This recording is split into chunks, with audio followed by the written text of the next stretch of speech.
Today on the Transplant Helper, unfortunately, we're going to be talking about more of the negative side of transplant. Those things that kind of catch you off guard that you really don't expect.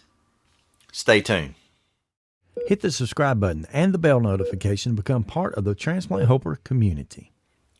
Hey folks, welcome back to Transplant Helper again today. My name is Jim Burrell, and if you've been watching the program for very long, you probably already realized my major three purposes for this program are to advocate, educate, and motivate you as a fellow transplant patient. In doing those three things, the large majority, the vast majority of my videos, I think in the end of the day, come out being extremely positive, hopefully encouraging, enlightening, and it's something that motivates you just to keep on keeping on. That's always what I say toward the end of the videos.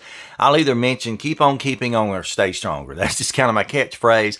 Those are words I live by, and most videos fall into that category, okay? However, there are times when I like to be completely open, honest, and absolutely transparent and balance this life so that no one goes into transplant being deceived into thinking that, yeah, if I go through this failure, whether it's heart, lung, liver, kidney, pancreas, whatever, if I go through this failure and finally make it to the surgery and finally recover from the surgery, that everything's going to be like a giant warm fuzzy blanket that just covers me for the rest of my life. Things are going to be smooth sailing, won't be any issues, won't be any problems.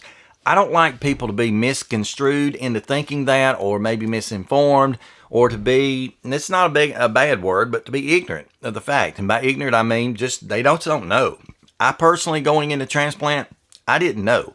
I thought, just like some do, that if I got through the surgery, things would be all better. And they're not all better. So I want to talk to you today about some things that are kind of, for me personally, the more negative parts of transplant, the issues that come along with transplant that maybe we did not see coming, that maybe caught us off guard, and some of the difficulties that I have now, even 8 years post, some of the struggles or challenges that I have met personally in my life that make transplant, even though it's totally worth it, I'm 100% for transplant, it's a positive experience overall, it's certainly a blessing and a gift, but at the same time, there are a few things that make it more difficult. So I'm going to talk to you openly about my experience today. And that's my disclaimer. This is my experience.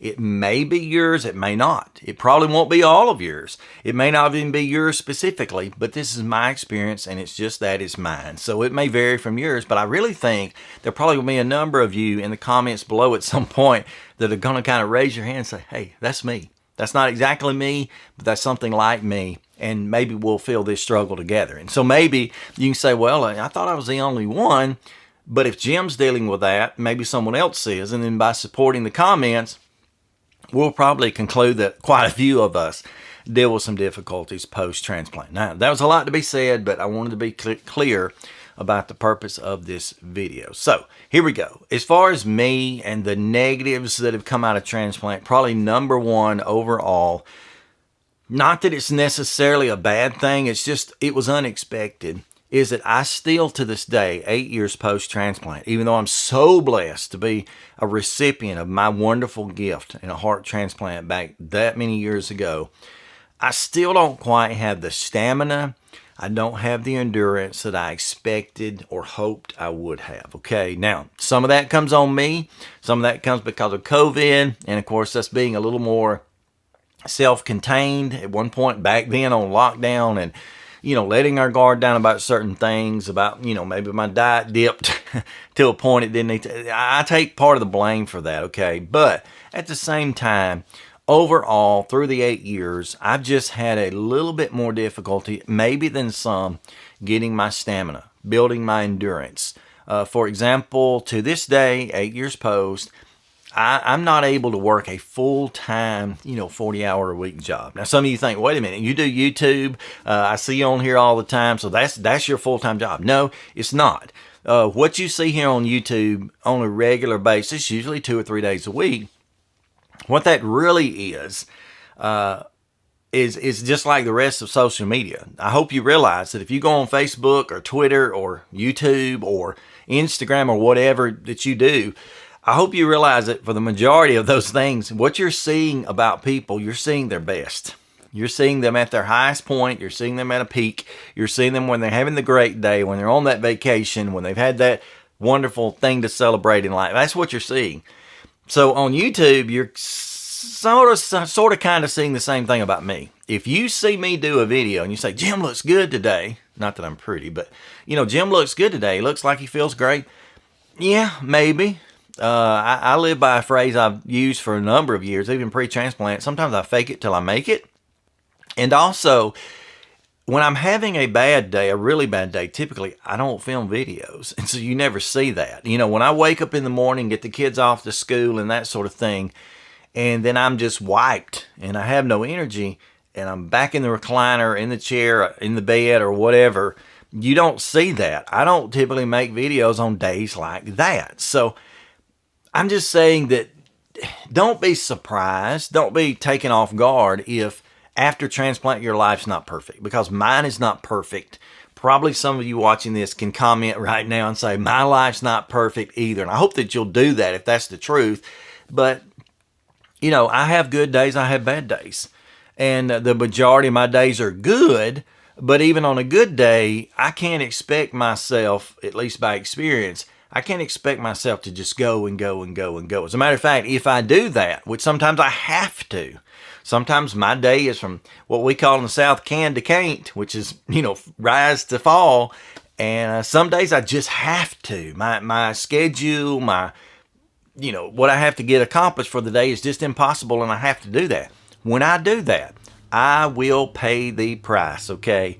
You will see me. Maybe you won't see me. I will see me, because I'll hide it probably.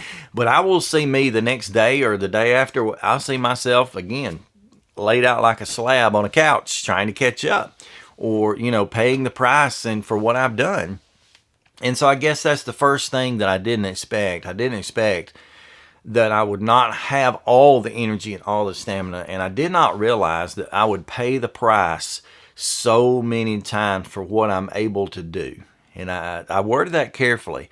I did say I was able to do it, so it's still a blessing. But, sometimes we overdo because we're able to do, and then we pay because we did. And that's kind of where I am. So that's kind of number one. Number two, for me, I really didn't expect, albeit I've had so many videos about medication management and dealing with your medications and, what to expect from them. I had a series of them lately. I really didn't expect that the medications would be, in one side, so easy. I mean, really, how hard is it to pop a handful of pills in the morning and go on about your day and do the same in the evening, which is all I have to do anymore. I take far less pills than I ever have. But at the same time, there's just those underlying, the upset stomachs, the nausea that comes with some of these medications that is kind of unget over. There's the increased risk when you're out in the sunshine of getting skin cancer from some of these medications. There's increased risk overall of getting cancer from, things like Prograf, aka tacrolimus. There's always something, I guess you would say, to be honest about it.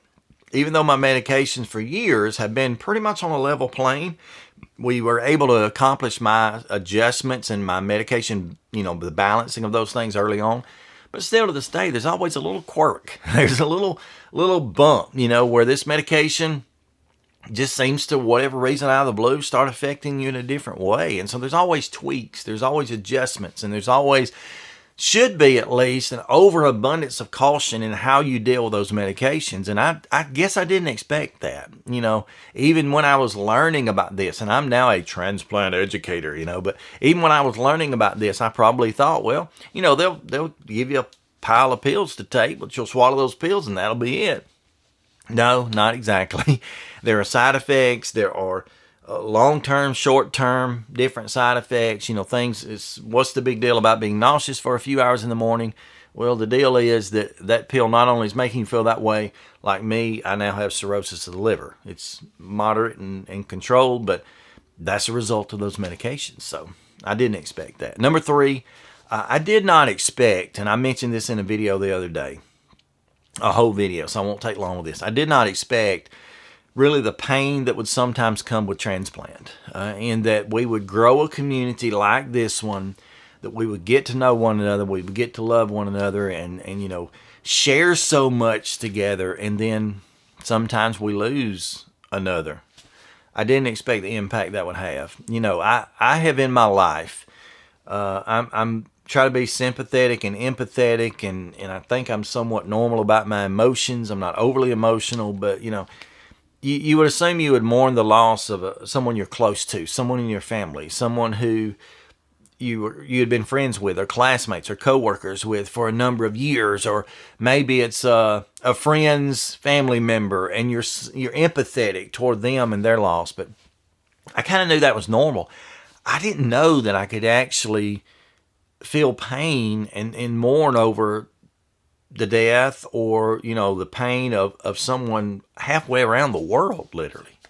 The people that I've lost during this journey, those people, for whatever reason, they hurt worse sometimes, it seems, than someone who you might have typically been close to in real life.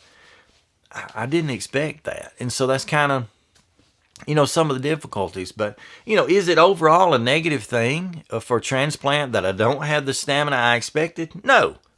I learned to set my expectations at a certain point. I still have goals, I still have things I want to accomplish, but I can be comfortable with what I do have and happy with it.